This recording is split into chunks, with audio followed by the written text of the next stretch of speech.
And so next slide, please. So we'll start with a land acknowledgement. And so we're gathered here today on Treaty 6 territory and the homeland of the Métis. We pay our respect to the First Nations and Métis ancestors of this place to reaffirm our relationship with one another. Next slide, please. So my name is Zheng. I'm an emergency physician at the University of Alberta Hospital in Edmonton. I do get a small honorarium for moderating the symposium, but otherwise I have no disclosures. Dr. Penz has a much more impressive list of disclosures. And Dr. Shullman, our other speaker, also has a very impressive list of disclosures. Next slide, please. So this symposium was made possible by an educational grant from AstraZeneca, and AstraZeneca products will come up during this talk, but we'll do our best to use generic names of medications whenever possible, as well as just talking about the specific classes of medications when discussing recommendations. And it is also important to note that the CAEP Scientific Planning Committee came up with the idea for this topic independently, and the development of the content had no industry involvement. So now to introduce our speakers for today.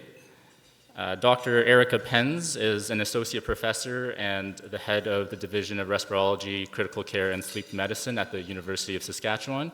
And she is also the medical advisor for the Saskatchewan Lung Cancer Screening Program. Her main research focus revolves around health economics, health policy, and burden of disease studies with a focus on respiratory diseases. She was a co-author on the 2023 COPD pharmacotherapy guidelines for stable COPD. Dr. Penz also serves as president-elect for the Canadian Thoracic Society and is an advisory board member of the Institute for Cancer Research of the Canadian Institutes of Health Research. Dr. Mitch Shullman is an associate professor in the Department of Emergency Medicine at McGill, and he'll be joining us via Zoom today. He is an attending physician in the emergency departments for both campuses of the McGill University Health System. After his undergrad at Harvard, he returned to Montreal to attend McGill Medical School and residency in emergency medicine, where he was chief resident. He was among the first Royal College certified emergency medicine specialists and served as an examiner for the Royal College. He was acting director of the ED and served as its research director. He's been a community doc and an occupational health physician. Currently, in addition to his clinical responsibilities, he serves as medical scientist on an ethics review committee and works at the McGill Student Health Center. So we'll try to keep things as interactive as possible through Mentimeter. So I'll give you guys a sec to scan in the QR code, or if that's not working, you can go to menti.com and manually enter the code as well.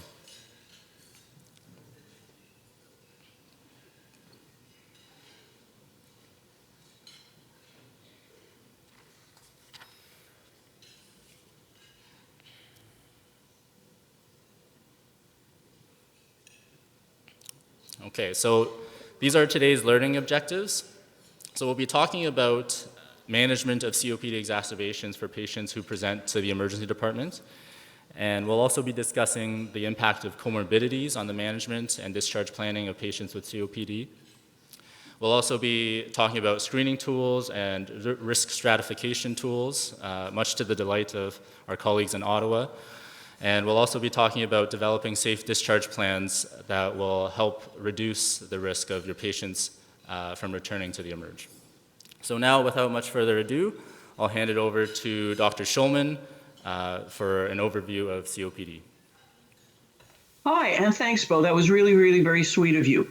I really wish I could be there, but for those of you who work in the emerge, as I do, you know that changing a weekend shift is almost impossible. Duh.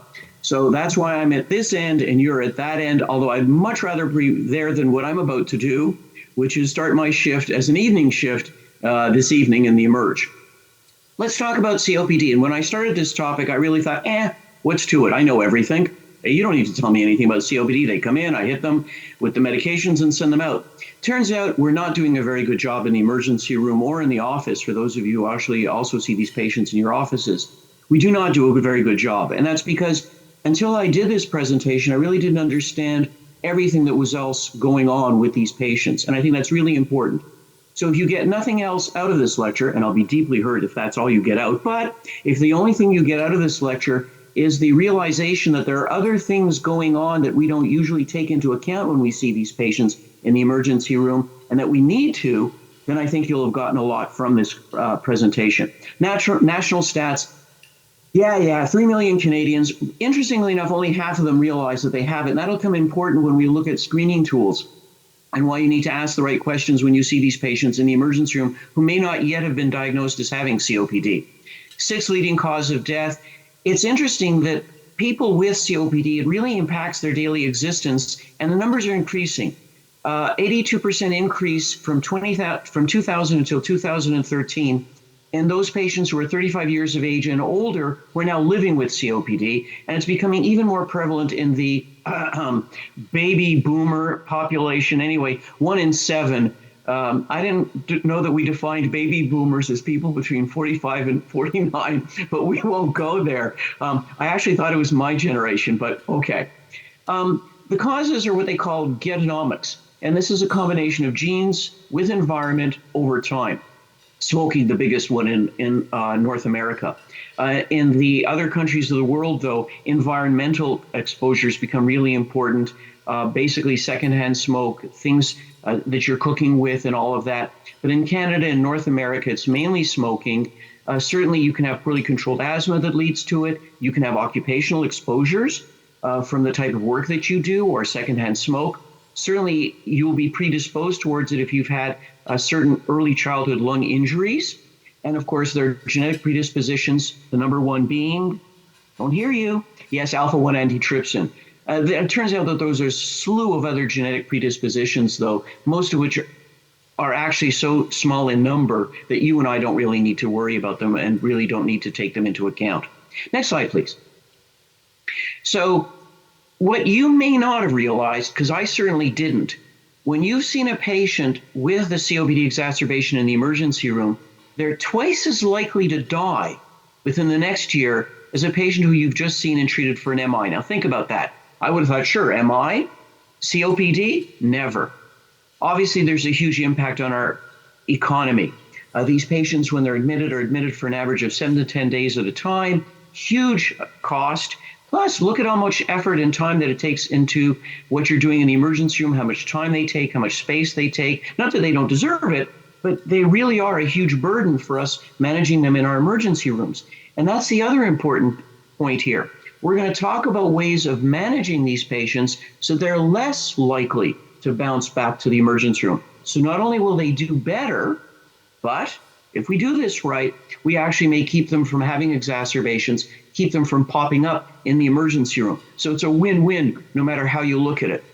We as Canadians are doing a miserable job compared to the global average in terms of these people getting proper follow-up and proper evaluation and proper care.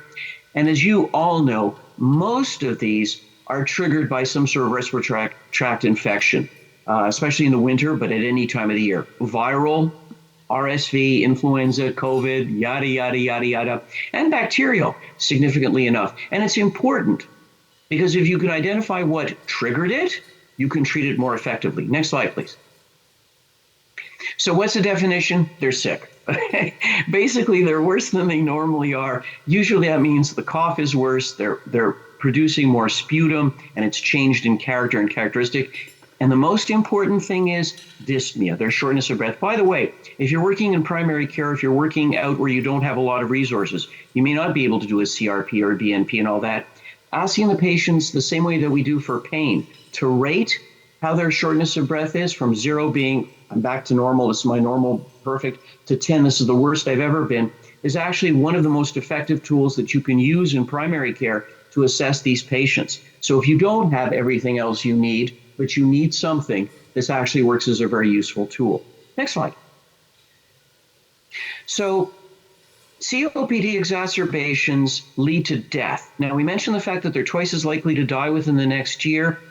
if you look at it, this is the number of patients who've actually died within 1 year of their first hospitalization.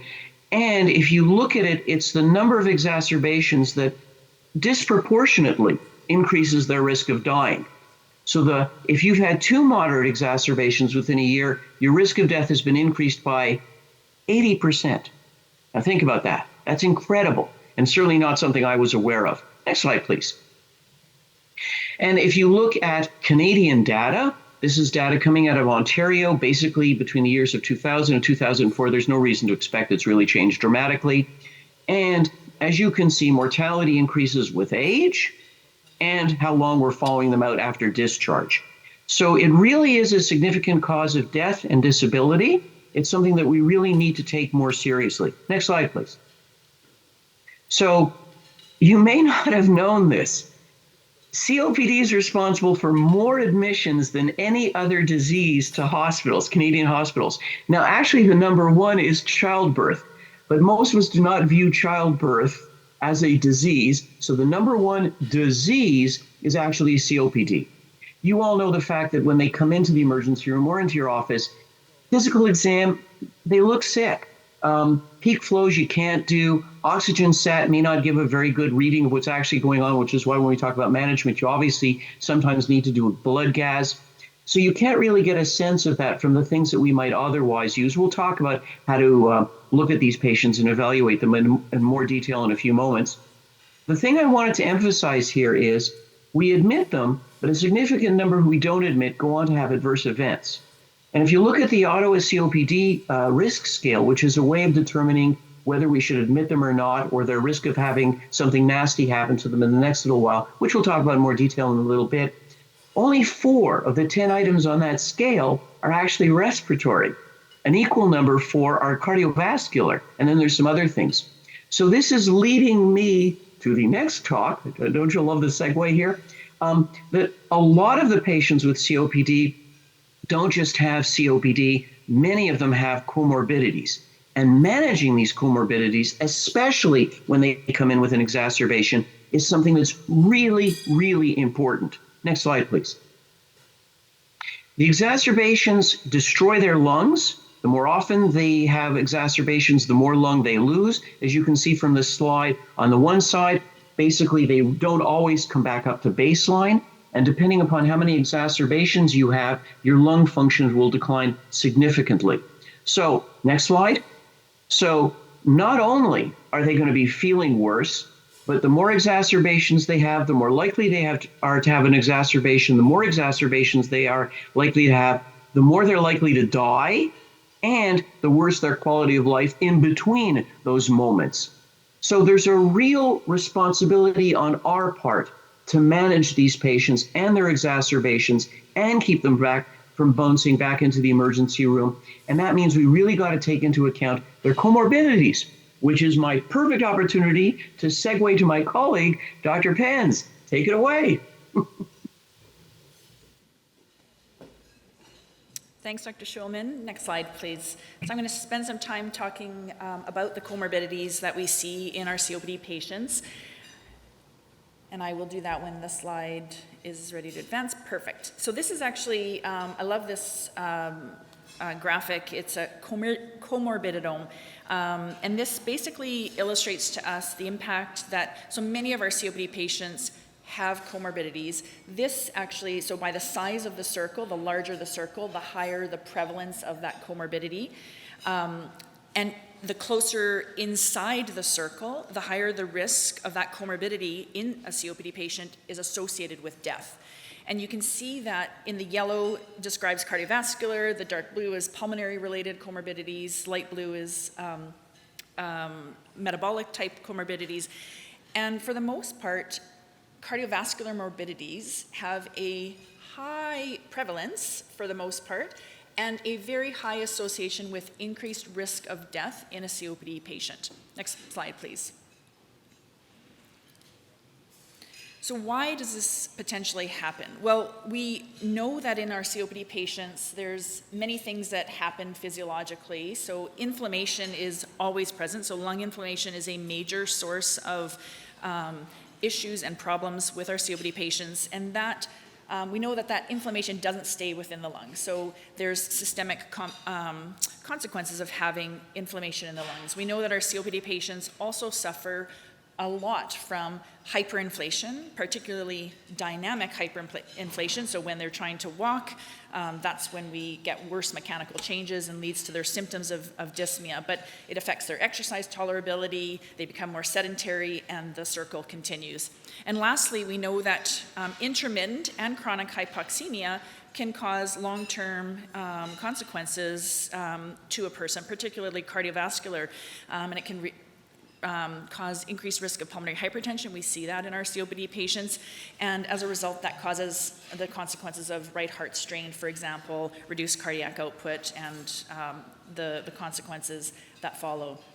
Exacerbations that also occur in our COPD patients, they exacerbate all of these three mechanisms: inflammation, hyperinflation, and hypoxemia. And so they are a driver of poor outcomes and consequences for both pulmonary and cardiovascular outcomes. Next slide. And this just, illustrates that many of our COPD patients, over a third of them have cardiovascular disease. We often have shared risk factors with patients who have cardiovascular disease and COPD. Our COPD patients, many of them experience exacerbations, which again, as I've alluded to, worsens that hypoxemia, that hyperinflation, that inflammation. And as a result, from a cardiovascular point of view, it can increase our cardiac afterload. As a result, can reduce our LV function.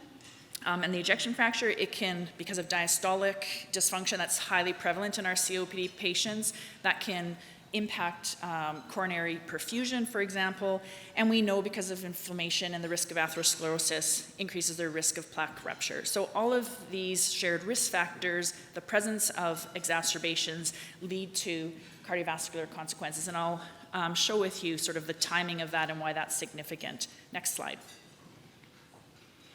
So this is actually just to support, again, the fact that we see cardiovascular disease so often in our COPD patients. If you look across, these are just a handful of studies that were done independently, all of them prospective.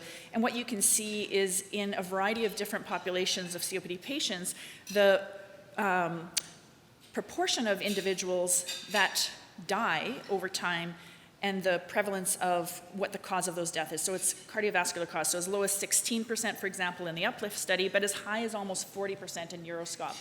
So cardiovascular, so patients with COPD, for the most part, don't die of respiratory failure. So the top three reasons why our COPD patients die is cardiovascular disease, yes, respiratory failure over time, and lung cancer. And when you look on the right, this sort of shows you that actually it's not the same for everybody. So in those individuals with mild to moderate airflow obstruction in COPD, the mild patients, they're much more likely, a third of them, to die from cardiovascular related causes versus those who have more of a severe airflow obstruction and phenotype. That's when you see, yes, respiratory failure tends to lead as a cause of death. So they're not all the same. Next slide. And cardiovascular comorbidities in patients with COPD compared to patients who have COPD without these cardiovascular comorbidities, their risk of death is much greater.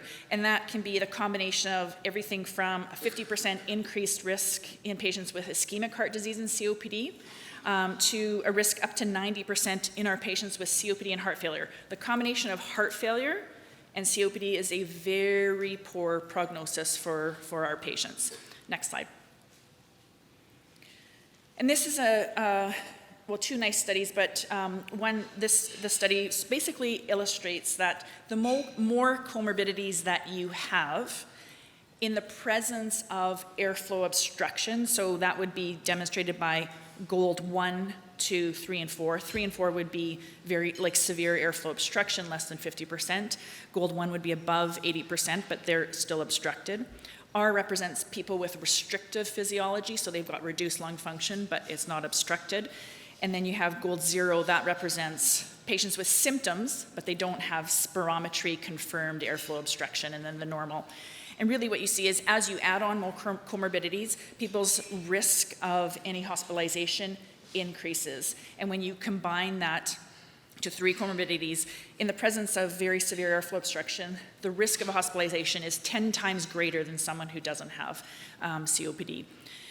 And when you look on the right, that just sort of highlights, again, when we look at cardiovascular disease and COPD compared with people who don't have cardiovascular disease, again, that risk is magnitudes greater. So it is a major, it's not the only comorbidity that our patients have, but it is a major factor, and the presence of it should actually maybe not create alarm bells, but in the setting of an exacerbation when you're seeing them in the emerge, I would say perhaps alarm bells should actually be ringing at that time. Next slide. And the issue with exacerbations in our patients is I'm hoping that one of the things, so Dr. Shullman says message, to take away from today, the message is it's not just affecting the lungs.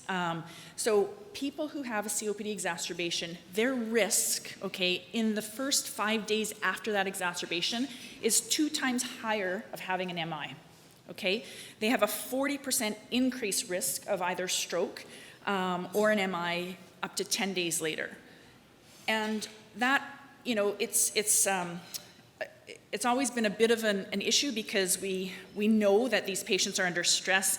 We hear a lot when we ask our cardiology colleagues to see these patients when we're sort of wondering about, gosh, are they having a cardiovascular event along with their exacerbation? And we're told it's demand-related ischemia.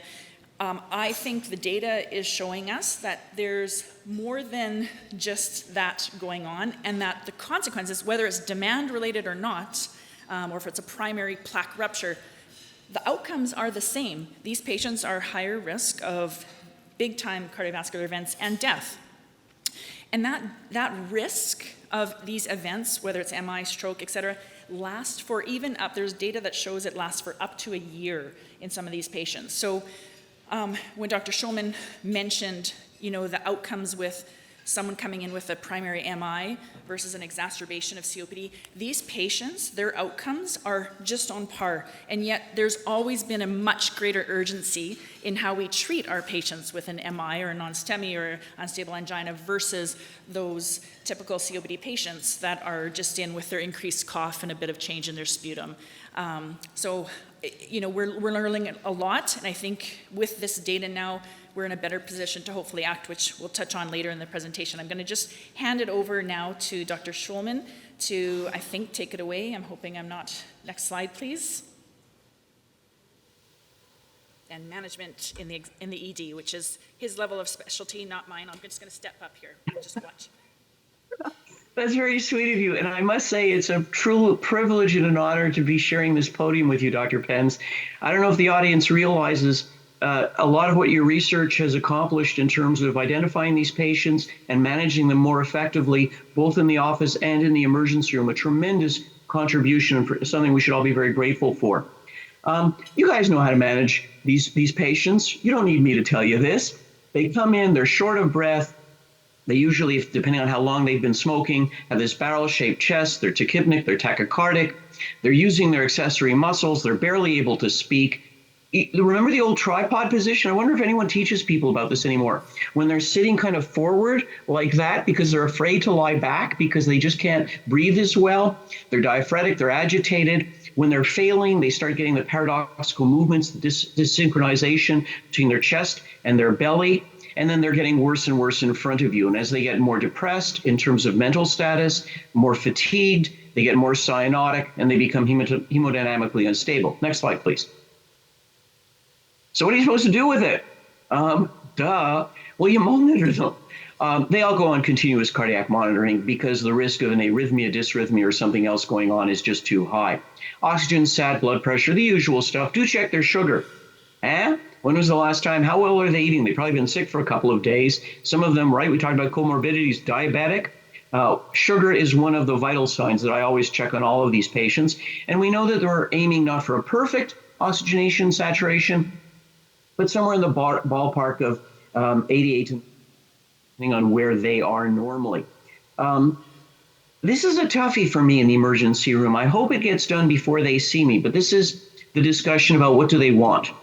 And I do this now on a regular basis. I'm not saying you're necessarily going to get worse, but how far do you want me to go with this? And I think it's very important that you know what the patient wants as you're managing them and as you move towards the non-invasive forms of ventilation, which you can't do if they're cognitively impaired or they're getting drowsy or they can't clear their secretions or protect their airway. If you do put them on non-invasive, and we'll talk about this, the Venturi mask is much more accurate in terms of regulating their oxygen input than nasal prongs are. We use high flow oxygen from time to time. It does make a difference and can actually be fairly well tolerated by these patients. But after you put them on this, you need to do an arterial blood gas after a period of time, a minimum. I do it much quicker, about 30 or 40 minutes, but you at least within 2 hours of putting them on the non-invasive. Depending on how they're doing, you may want to do it more frequently, more quickly. Why an arterial blood gas, you're asking? And you know the answer, right? Mitch is just telling you something that you already know. We know that oxygen saturation, especially as you move down the curve, becomes less accurate. Also, you want to see what their pH and their PCO2 is. You can't trust their entitled PCO2 that you may be monitoring. And so you need to do a proper blood gas.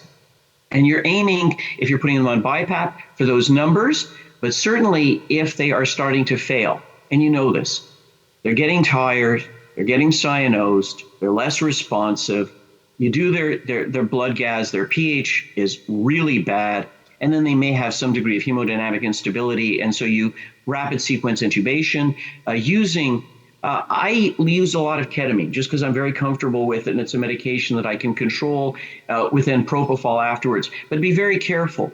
What's been maintaining their blood pressure is the fact that they're so stressed, not just because they're seeing me. I see you nodding as you're eating your breakfasts there, but they're just stressed because they're having so much trouble breathing. As soon as you sedate them, as soon as you put them out, as soon as you tube them, I know you guys have all had this experience where their blood pressure just drops. And so I always have neosynephrine or some sort of supporting agent available as I'm doing this because I know they'll probably need it. And you're aiming, obviously, for a PaCO2 close to their baseline, but you may want to do that gradually, and you may want to permit some degree of hypercarbia just to keep things going properly. Next slide, please. So the sine qua non of treatment are, the short-acting beta-adrenergic agonists. Nebules and nebulizer doesn't work as well necessarily, but it's less intensive nursing-wise. But all the studies have shown that if you use a meter dose inhaler or a nebulizer, they're equally effective. And the advantage of the meter dose inhalers is if you have them on some form of invasive or non-invasive ventilation, it's easier to time, easier to use. You can't use a nebulizer, for example, if they're tubed. So short acting, very often I'll do 2 to 4 inhalations every hour for the next, I'll even do it every 15 or 30 minutes, to be honest with you, if they're really, really, really, really bad. With my fingers crossed and hoping that their potassium is okay. I'll add on, obviously, a short-acting anticholinergic. Ipratropium is the classic one that we use, and the same idea every hour, and then space it out.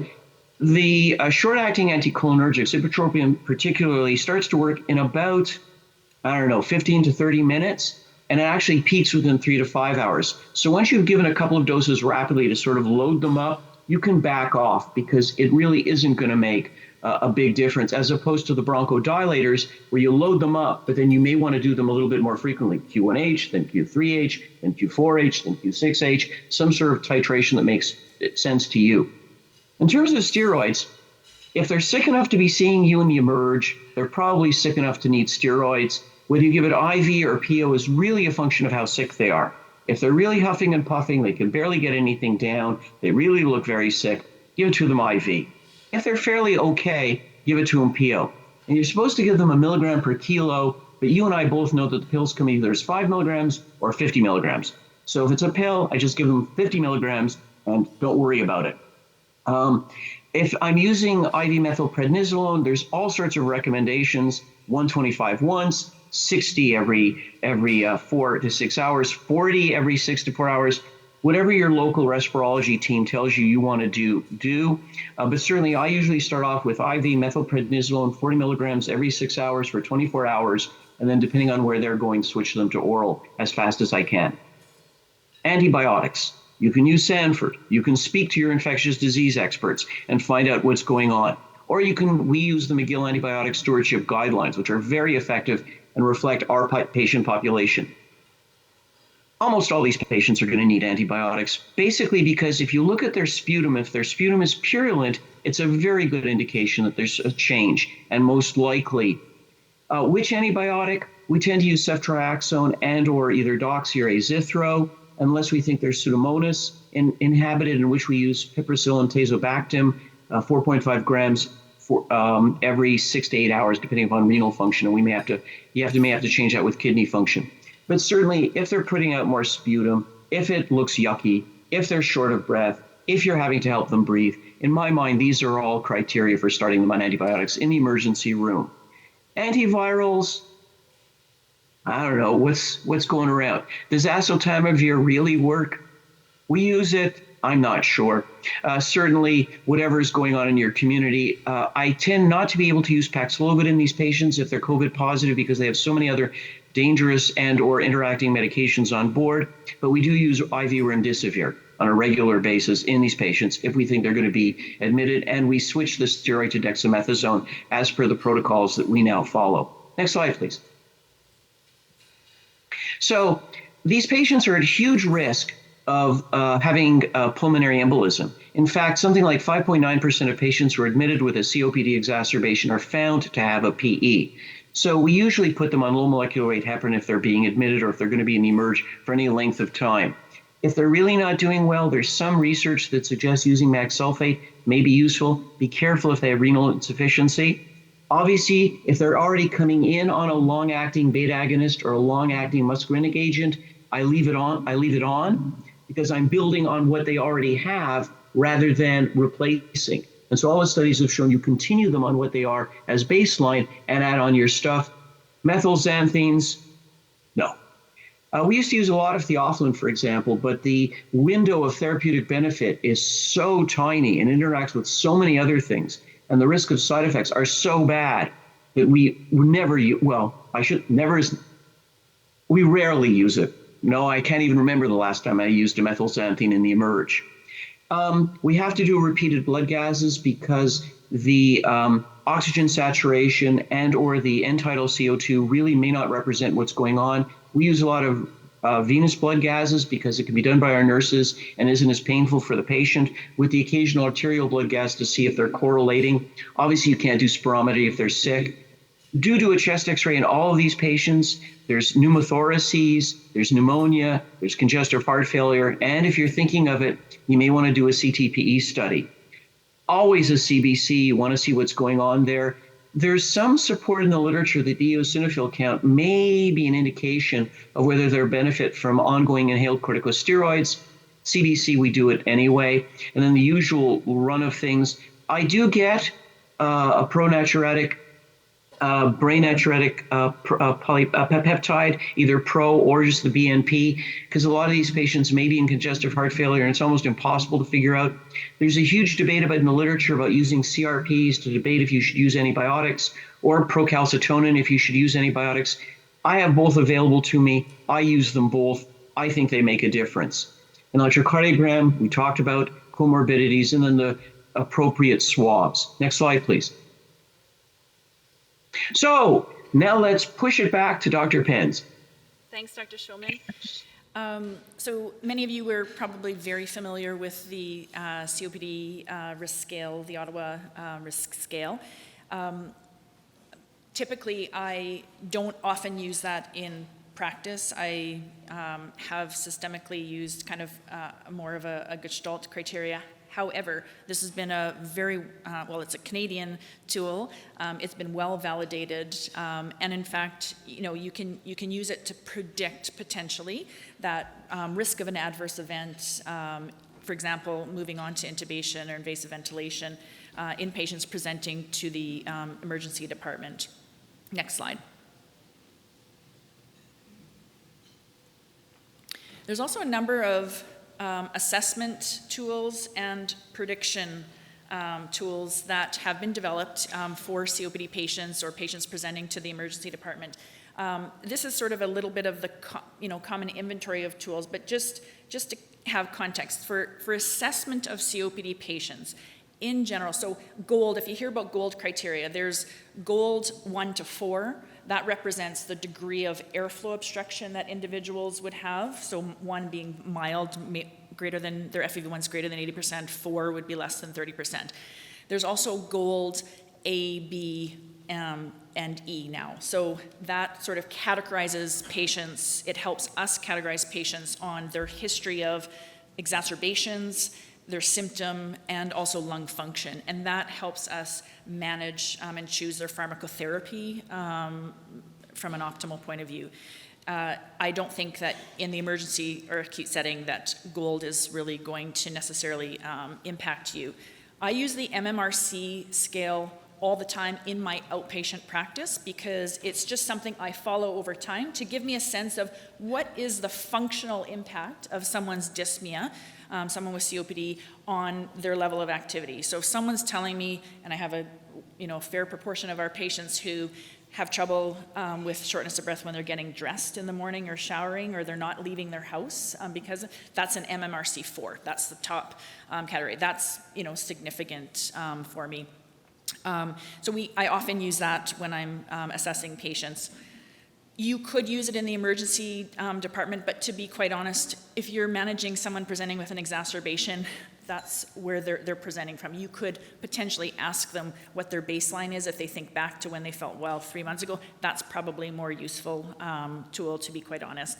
The 6-minute walk test is something that we generally don't do much in COPD patients because it's a difficult test to get. It's practically impossible for people to access, but we use it from a prognostic point of view in assessing patients potentially for transplant, et cetera. So again, this is an inventory of tests, but not from a, I don't think, practical necessarily in the emergency department. And the COPD assessment test, just so you're aware if you've never heard of it before, that generally is a test that we commonly use, again, in the clinic. I wouldn't see its utility in the acute exacerbation phase, but it generally is a combination of respiratory symptoms as well as general energy, sleep, and the impact of their COPD on that. And that actually helps to tailor our therapy as well. The prediction tools, many of you would be far more familiar with the prediction tools than I would, for example, in my typical practice. But the BAP65 score is a very short, easy to use score that potentially could help you if in the absence of your gestalt and your clinical acumen, predicting mortality for the patients presenting. The DCAF score also can help you present with in-hospital mortality for these patients. I typically don't use that score. And the BODE index is really something that we typically use to predict response or potentially transplant. So I think there's lots of tools, but from a practical point of view with an exacerbation of COPD, I am not sure if there's, and I'd be very interested to know if there's many that you find actually useful in your own practice I could learn from. Next slide.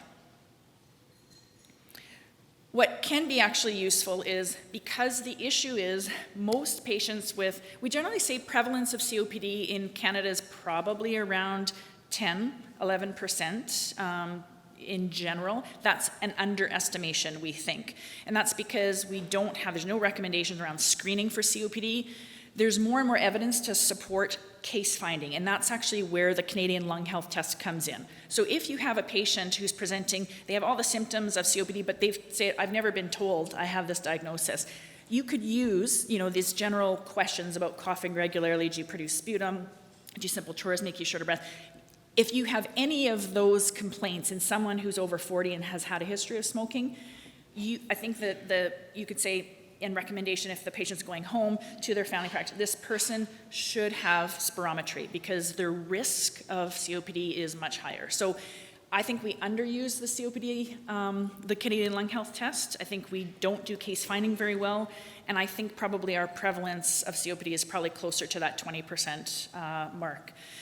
We actually had a recent study, Sean Aaron and colleagues, it was a pan-Canadian study published in the New England Journal just a month ago, which used a case finding strategy to identify patients with symptoms, went for spirometry, and then actually randomized them to